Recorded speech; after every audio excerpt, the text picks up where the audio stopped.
Okay na. Habang nagkakalikot ako, Paps. Ha? Ito ho ha. Okay, sige. Si Paps ng taga Cebu. Kumakalikot. Kaibigan kong electrician. Paps. Papakita natin yung ginagawa niya ha. Ito siya mismo. On the spot yan. Thank you, Paps. No problem, Paps. Ayan siya. Kakabit po siya. Kasi may buso kami ngayon.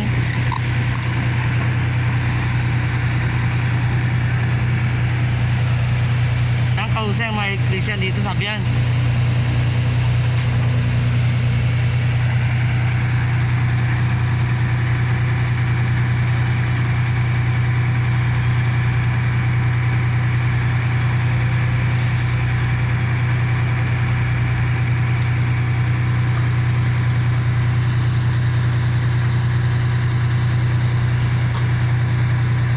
Gigil talaga ako kay Labo.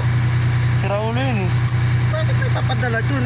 Maliit lang pala water pump nila. Hindi nagkaano kami ni Foreman. Sabi ko 40 na kailangan kasi doon. Importante doon buhos. Darating yung mixer. Si Foreman, sino Foreman doon? Yung mataba dyan sa kalye. Oo. Yung tatlo lang yung bata niya. Sprint kasi ni Labo yun eh. Anong request yun? Pinapadala. Hindi. Nagsipa-sipa na ako doon.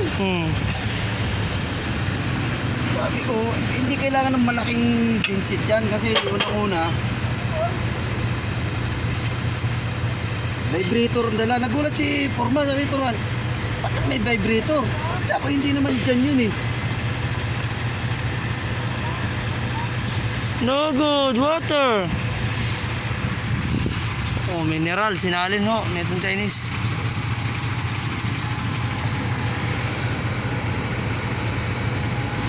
Bakit sa akin si Labo eh.